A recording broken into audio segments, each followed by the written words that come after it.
Good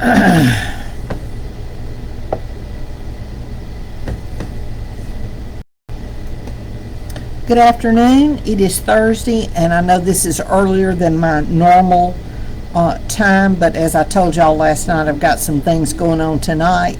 So I want to go ahead and read the third letter of John. And it's like last night. It's just one chapter, just 15 verses. So I'm going to read that, and then tomorrow we'll start a new topic or a new book. So it starts out, greetings, the elder to the beloved Gaius, whom I love in truth. Beloved, I pray that all may go well with you, and that you may be in good health, as it goes well with your soul.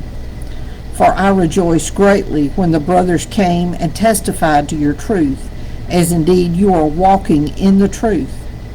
I have no greater joy than to hear that my children are walking in the truth. Now, when it says that my children, he's not talking about his physical, biological children. He's talking about his spiritual. Hey, Sharon. And thank you for joining us. He's not talking about his biological children. He is talking about his spiritual children, which is anyone that he has either led to Jesus or is mentoring them or that type thing. If you're leading a small group, I would say that the people you're leading are part of your children, because you're teaching them, you're leading them. And sometimes those roles can be reversed. But when you are leading a group like that, or if you're preaching, or if you're teaching, if you're doing anything like that, you have spiritual, I hate to use the word authority, but I think that's the right word.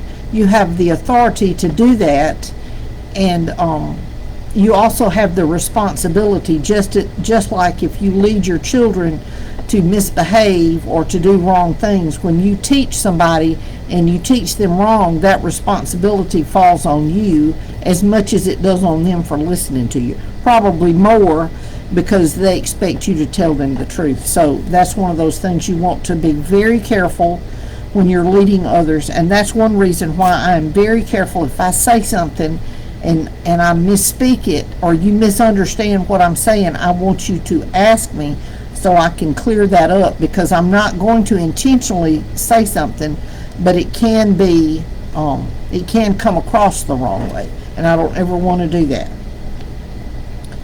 Okay, the next section is titled Support and Opposition.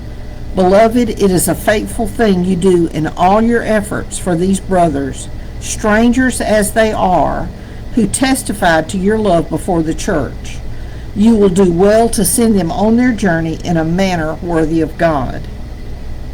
For they have gone out for the sake of the name, accepting nothing from the Gentiles. In other words, they were getting support from their churches and families back home.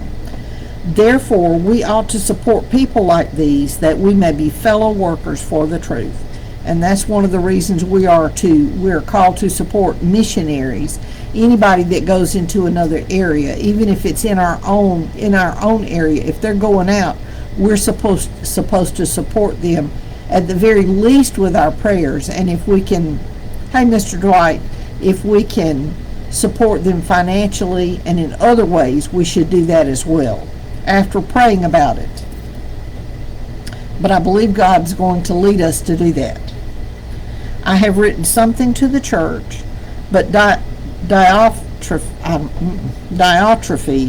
who likes to put himself first, does not acknowledge our authority.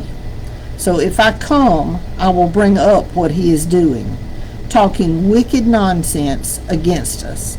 And not content with that, he refuses to welcome the brothers, and also stops those who want to, and puts them out of the church. Now that is a bad leader.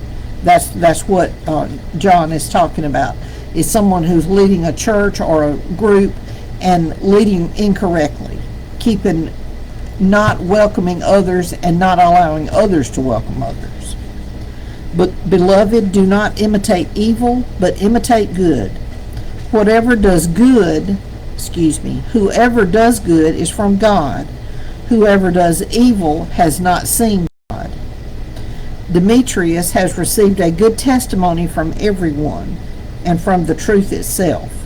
We also add our testimony, and you know that our testimony is true. And then the last several verses is titled Final Greetings. I had much to write to you, but I would rather not write with pen and ink.